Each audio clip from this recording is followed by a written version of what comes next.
Assalamualaikum warahmatullahi wabarakatuh. Perkenalkan, nama saya Muhammad Atmamadistio. Saya merupakan salah satu peserta yang mengikuti program PB Rakamin dan saya mengambil bidang Big Data Analyst pada perusahaan Kimia Farma. Pada video kali ini, saya ingin mempresentasikan hasil dari proyek final text saya. Untuk final text-nya sendiri, yang harus dilakukan yaitu kita harus membuat sebuah analisis kinerja bisnis pada perusahaan Kimia Farma dari rentang tahun 2020 sampai 2023. Kemudian, kita diharuskan mengimport dataset ini ke dalam BigQuery. Ada 4 dataset yang harus kita import. Yang pertama bernama KF Final Transaction.csv. Yang kedua, KF Inventory.csv. Yang ketiga, KF Kantor Cabang.csv. Dan yang terakhir, KF Produk.csv. Lalu, ketika kita mengimport dataset ini ke BigQuery, maka dataset tersebut otomatis akan menjadi sebuah tabel. Dan nama tabelnya adalah sesuai dengan nama dataset di sini. Lalu setelah itu kita diharuskan untuk membuat sebuah tabel analisa dari keempat dataset tersebut. Dan untuk tabel analisnya sendiri harus berdasarkan hasil agregasi dari keempat tabel yang sudah diimport tersebut. Dan di sini dapat kita lihat ya, untuk kolom-kolom yang mandatorinya itu ada berupa seperti transaction ID, yaitu merupakan sebuah kode ID transaksi, date yang merupakan tanggal transaksi yang dilakukan, branch ID yaitu kode ID setiap cabang Kimia Farma. Kemudian branch name itu adalah nama cabang dari Kimia Farma dan juga yang lainnya. Kemudian di sini kita bisa lihat ya, untuk persentase gross laba, persyaratannya itu persentase laba yang seharusnya diterima dari obat dengan ketentuan berikut. Harga kurang dari sama dengan 50.000, maka labanya sebesar 10%. Harga lebih dari 50.000 sampai 100.000, maka labanya sebesar 15%. Kemudian untuk harga dari mulai 100.000 sampai 300.000, labanya yaitu 20%. Kemudian untuk harga 300.000 sampai 500.000, labanya yaitu 25%. Kemudian yang terakhir, harga lebih dari 500.000, maka labanya 30%. Kemudian untuk diskon persentase ini juga merupakan uh, salah satu field yang penting ya untuk di dalam tabel analisanya ini, karena ini berkaitan dengan persentase diskon yang diberikan pada obat. Kemudian di sini ada net sales, harga setelah diskon, berarti ini harga bersih ya.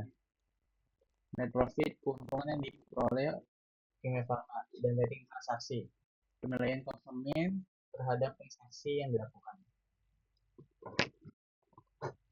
Kemudian kita akan membuka BigQuery. Untuk pertama kali ketika kita membuka BigQuery, kita bisa membuka mencari di sini, misal Google BigQuery. Ini bisa kita klik. Nah, seperti ini ya. Jika kita ingin berbayar bisa, tapi di sini saya menggunakan BigQuery Sandbox dan saya menggunakannya itu gratis ya. Kita bisa start free seperti ini. Lalu nanti tampilannya akan sama seperti ini.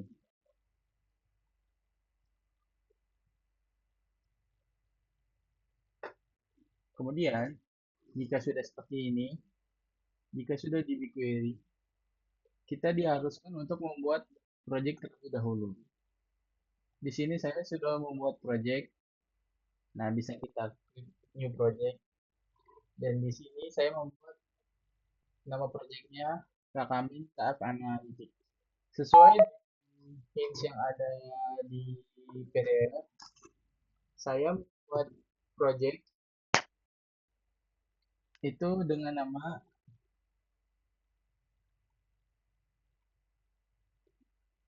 ini, Rakami KF Analytics. Seperti itu ya.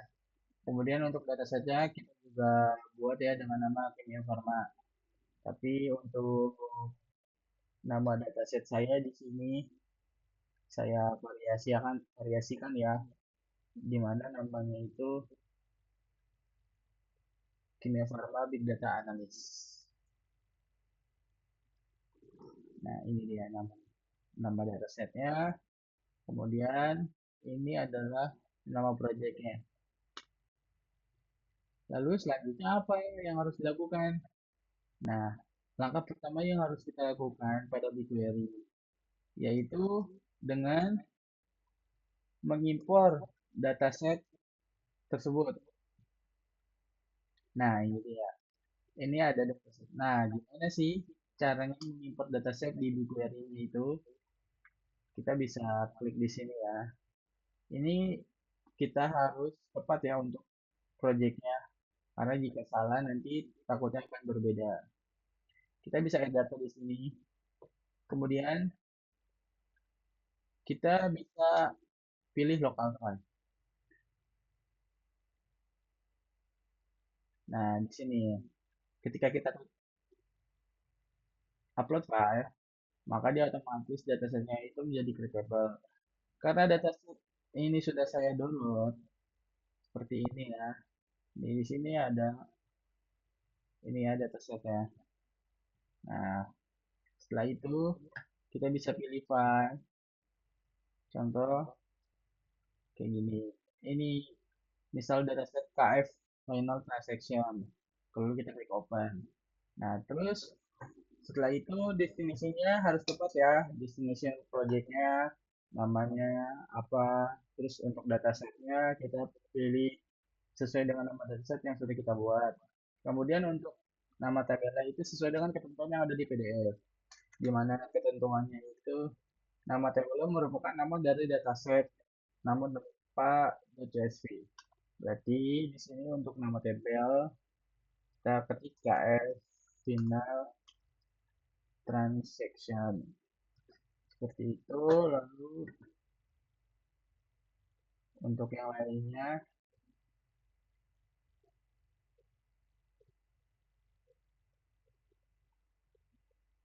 kita contohkan saja juga.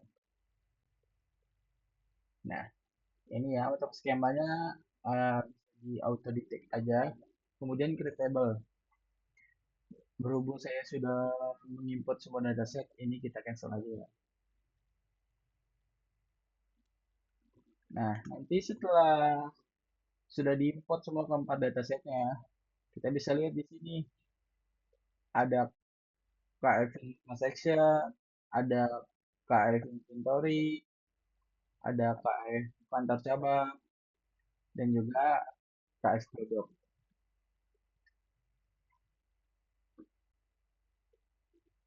Lalu bagaimana sih kita mulai mengerjakannya? Sebelum kita memulai mengerjakan challenge tersebut, kita harus mencoba untuk menjalankan query terhadap tabel yang baru saja kita import. Contohnya seperti ini untuk previewnya. Agar kita bisa tahu data apa aja sih yang ada di dalam dataset yang telah kita import dan juga field name apa saja.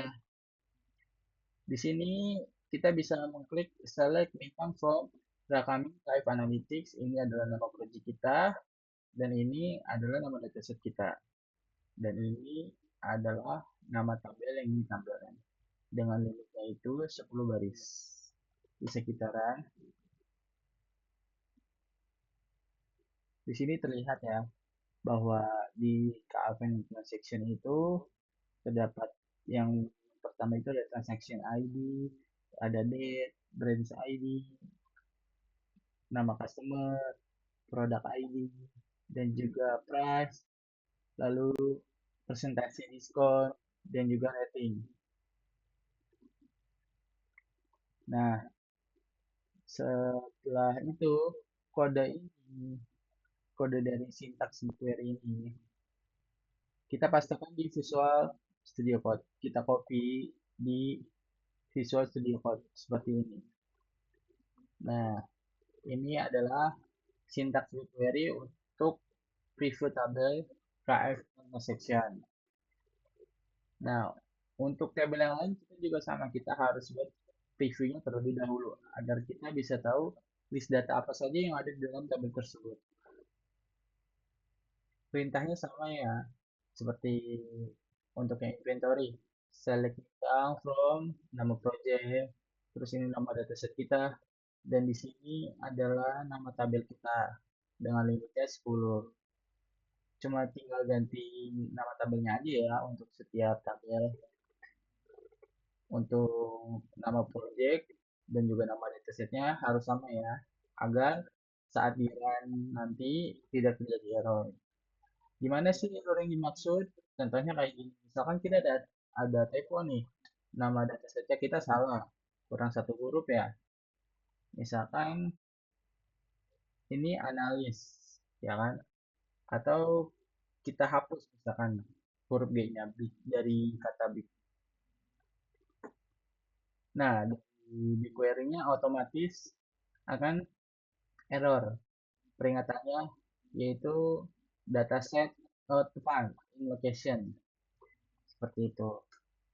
Jadi harus dipastikan ya untuk tidak ada typo sama sekali. Setelah kita membuat review seperti ini, untuk setiap tabel dari dataset yang telah kita import, langkah selanjutnya adalah kita membuat sintaks di query baru untuk membuat tabel analisa dengan persyaratan seperti ini, yaitu ada transaction ID dan juga yang lainnya. Ya.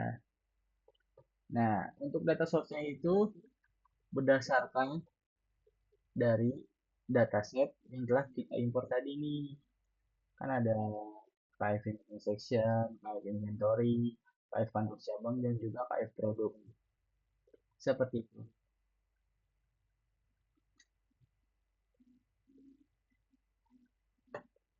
Kemudian kita buat sintaks query seperti ini. Ini yang sudah saya buat ya. Nah, ini itu sintaksnya yaitu create table ya. Create table. Nah, rakamin ini nama project. Nah, ini nama dataset. Kemudian ini nama tabel yang akan kita buat. With transaction data S sebagai ini ya persen tadi. Table transaction ID, terus transaction.branch ID, dan juga yang lain-lainnya. Dengan tab price sebagai actual price, kemudian untuk rating sebagai rating cabang. Dengan case-nya itu seperti yang di PDF tadi ya, seperti ini ya, untuk persentase gross laba. Kemudian ada net profit dan juga T-rating sebagai rating transaksi. Lalu kita menggunakan left join seperti itu. Kita run. Setelah kita run, oh maaf, ada kesalahan sedikit.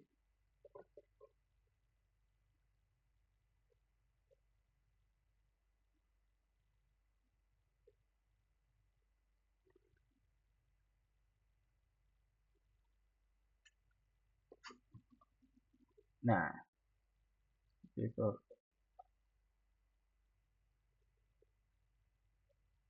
Nah, kita nggak bisa ya membuat baru. Saya nggak bisa membuat baru karena untuk tabel analisisnya itu sudah ada. Gitu. Nah, nanti setelah kita menjalankan query ini, maka akan terbentuk sebuah tabel baru yang bernama KF analisis. Nah, bisa kita lihat ya. Ini tabel langsung analisanya sudah sesuai dengan persyaratan yang ada di PDF. Field name-nya ada transaction ID, date, branch ID, branch name, kota, provinsi, rating cabang, customer name, product ID, product name, actual price, discount percentage, percentage gross laba, net sales, net profit, rating transaksi.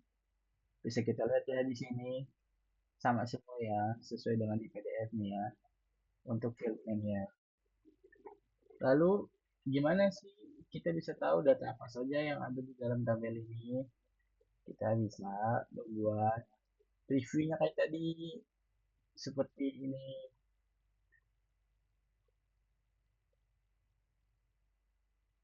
Review tabel KF analisis. Bisa kita run. Nah, seperti ini ya. Di sini tuh terlihat ada transaction ID, date, branch ID, terus nama brand, nama cabang, terus kotanya, provinsinya, nama customer, rating cabang, dan juga yang lainnya. Lalu langkah selanjutnya apa sih kita membuat tabel? Langkah selanjutnya adalah kita membuat sebuah dashboard dengan judul Dashboard Performance Analytics Kimia Farma Business Year dari tahun 2020 sampai 2023. Kemudian pada proyek ini kita diharuskan membuat dashboard itu di Google Looker Studio. Nah, untuk mendesain dashboardnya itu harus mencakup judul dashboard, summary dashboard, filter control, snapshot data, perbandingan pendapatan kimia farma dari tahun ke tahun, top 10 total transaksi cabang provinsi, top 10 net sales cabang provinsi, terus kemudian top 5 cabang dengan rating tertinggi, namun dengan rating transaksi yang terendah. Kemudian untuk Indonesia Biomap untuk total profit dari masing-masing provinsi dan analisis lainnya yang ada dapat eksplorasi. Setelah kita selesai membuat dashboard ini, maka kita harus membuat sebuah video presentasi juga dan nantinya video presentasinya itu harus dituangkan di dalam sebuah PPT seperti itu. Untuk dashboardnya sendiri, saya sudah membuat. Nah, seperti ini ya teman-teman. Yang pertama itu ini adalah judulnya. Kemudian di sini kita untuk summary dashboard. Summary dashboard itu seperti ringkasan. Ini dapat kita lihat ada total harga bersih setelah diskon yaitu dengan menggunakan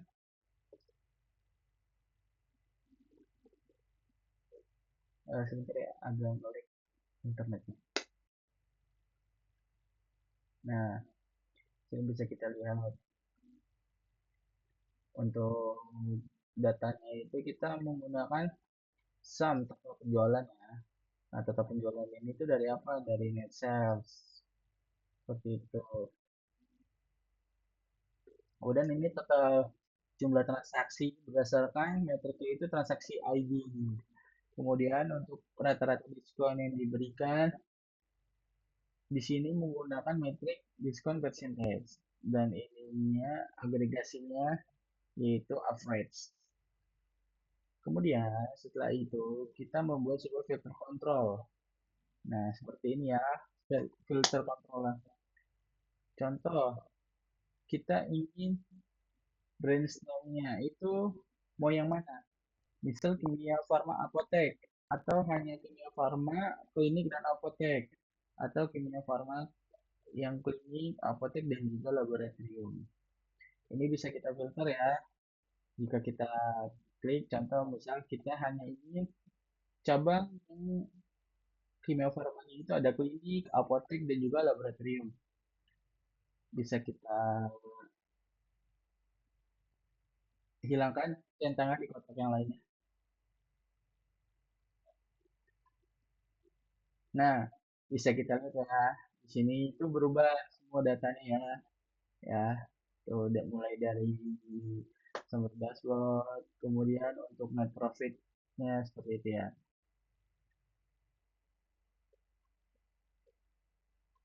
Lalu selanjutnya apa? Snapshot data. Snapshot data itu seperti apa? Nah, di sini bisa kita lihat ya. Snapshot data itu dibuat dengan table. Nah, kita bisa untuk table itu kita bisa di sini ya, add chart, kemudian table. Nah, untuk dimensinya itu apa aja yang ditampilkan? Ada transaction ID, nama branch atau nama cabang, terus tanggal, net sales, net profit, dan juga rating transaksi seperti itu. Kemudian untuk perbandingan pendapatan Kimia Farma dari tahun ke tahun.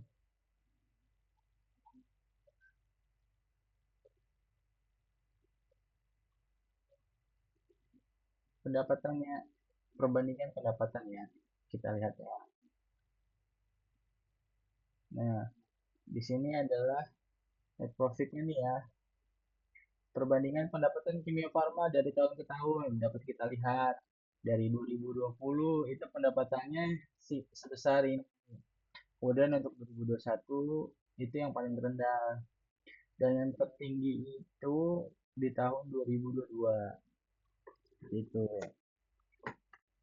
Lalu selanjutnya kita akan membuat top 10 tata transaksi cabang provinsi. Nah, bisa kita lihat ya untuk top 10-nya ini. Kemudian top 10 net sales cabang provinsi. Seperti ini ya untuk net sales-nya. Ini kita lihat ya untuk cabang Kimia Farma yang terdapat klinik, apotek dan juga laboratoriumnya, net sales-nya sebanyak ini ya 114, 470, 675, 964, 84. Kemudian selanjutnya kita membuat top 5 cabang dengan rating tertinggi, namun rating transaksi terendah. Nah ini ya, ini kita bisa menggunakan dengan table dan kita filter ya. Untuk dimensinya kita menggunakan nama cabang atau branch name, kemudian kita datanya dengan date. Nah untuk di sini matriksnya kita dengan rating pertama itu rating cabang dan kedua rating transaksi dan agregasinya kita ubah ke average. Lalu untuk sorting datanya kita ubah menjadi ascending. Lalu untuk filter datanya kita memfilter data tabel ini kita add filter, create a filter. Nah seperti ini ya. Kita buat rating cabang, misal rating cabang, dan kondisinya, misal tadi persyaratannya itu cabang dengan rating tertinggi ya.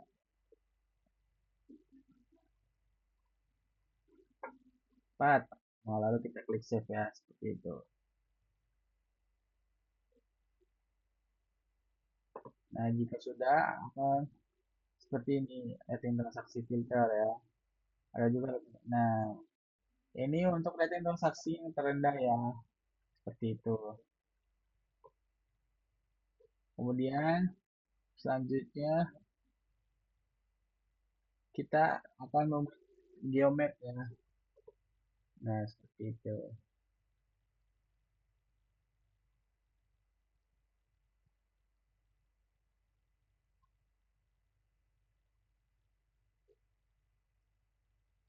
Mohon maaf ada sedikit kendala internet ya.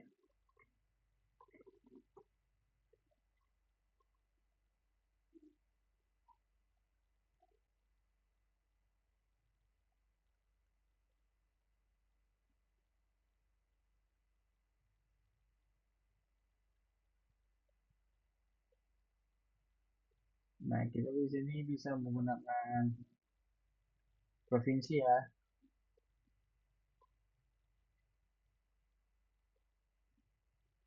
Nah, kita ubah tipe datanya menjadi country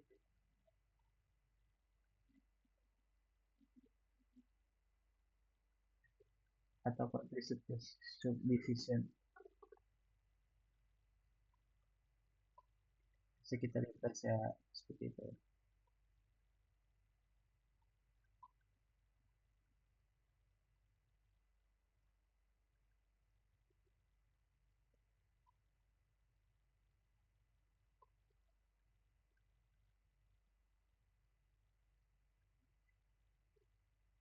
Ini filter controller kita checklist dulu ya. Nah, supaya datanya semua itu tampil ya.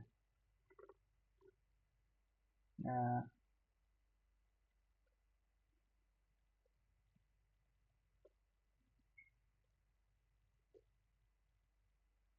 untuk Indonesia Game ini sudah saya buat juga ya, seperti ini.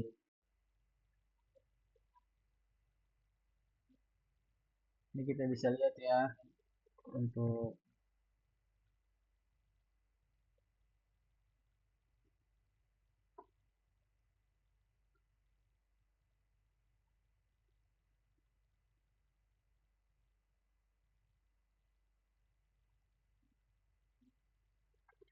net profitnya nih ya. Sebentar saya dulu. Nah, ini bisa kita lihat ya.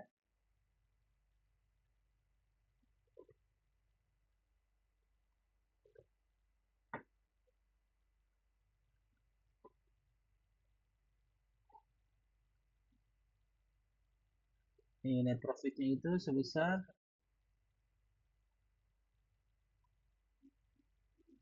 net profit untuk masing-masing provinsi ya. Nih, kita bisa lihat misalkan untuk net profit di Monovan ada sedikit kendala internetnya.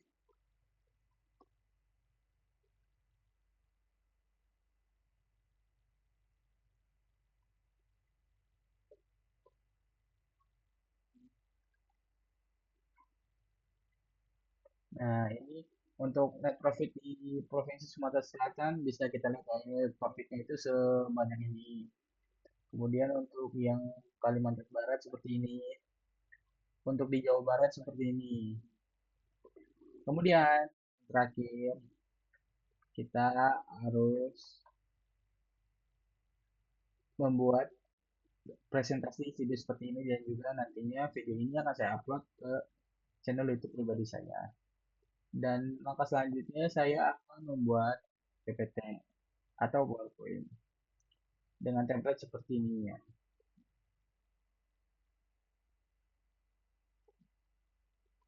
Dan jangan lupa juga nantinya untuk source code syntax tutornya ini kita harus upload ke GitHub. Sekian untuk presentasi dari saya. Kurang lebihnya mohon maaf. Wassalamualaikum warahmatullahi wabarakatuh.